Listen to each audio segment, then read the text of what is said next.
ಶ್ರೀ ಶ್ರೀಮನ್ನಾರಾಯಣ ಶ್ರೀ ರಾಮಾಂಜನೇಯ ಸ್ವಾಮಿ ಪ್ರಯುಕ್ತ ಪಣಸಮಾಕನಪಲ್ಲಿ ಗ್ರಾಮದಲ್ಲಿರ್ತಕ್ಕಂಥ ಶ್ರೀನಿವಾಸಪುರದಲ್ಲೇ 5 ಕಿಲೋಮೀಟರ್ನಲ್ಲಿ ದೂರದಲ್ಲಿರ್ತಕ್ಕಂಥ ಪಣಸಮಾಕನಪಲ್ಲಿ ಗ್ರಾಮದಲ್ಲಿ ಇವತ್ತು ಪ್ರತಿ ವರ್ಷನೂ 5ನೇ ಸಾರಿ ರಾಮಕೋಟಿಯನ್ನ ಹಮ್ಮಿಕೊಳ್ಳಲಾಗಿದೆ.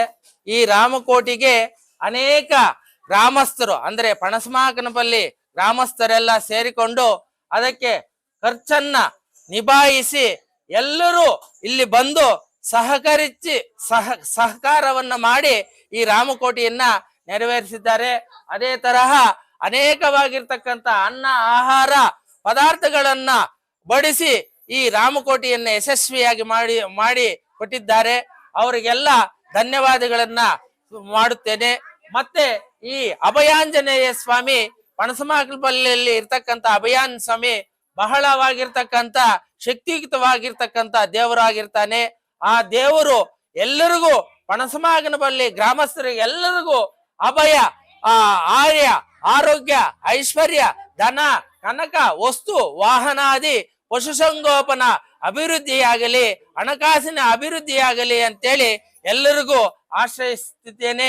ಎಲ್ಲರೂ ಇಲ್ಲಿ ಭಾಗವಹಿಸಿದ್ದಕ್ಕೆ ಎಲ್ಲರಿಗೂ ವಂದನೆಗಳನ್ನ ಸ್ವೀಕರಿಸಿ ಅವರಿಗೆ ಅಭಯಾಂಜನೇಯ ಸ್ವಾಮಿ, ಕೋದಂಡರಾಮ ಸ್ವಾಮಿ, ಲಕ್ಷ್ಮಣ ಸ್ವಾಮಿ, ಸೀತಾದೇವಿ ಪರಿಪೂರ್ಣವಾಗಿ ಕಟಾಕ್ಷವನ್ನ ಕೊಡಬೇಕೆಂದೇಳಿ ನಾನು ವಿನಂತಿಯನ್ನು ಮಾಡಿಕೊಳ್ಳುತ್ತೇನೆ.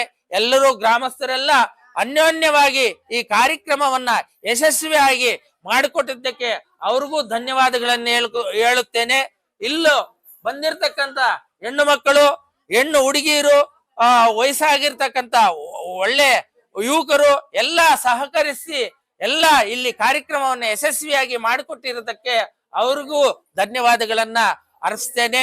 ಇಲ್ಲಿ ಅನೇಕ ಊರುಗಳಿಂದ ಬಂದಿರತಕ್ಕಂತ ರಾಮಕೋಟಿಯನ್ನ, ಆ ರಾಮನಾಮವನ್ನ 1000 ಸಲ 24 ಗಂಟೆ ನಾಮವನ್ನ ಮಾಡಿ ಎಲ್ಲರೂ ಅವರು ಯಶಸ್ವಿಯಾಗಿ ನಮ್ಮ ಕಾರ್ಯಕ್ರಮವನ್ನ ಯಶಸ್ವಿಯಾಗಿ ಮಾಡಿಕೊಟ್ಟಿದ್ದಾರೆ.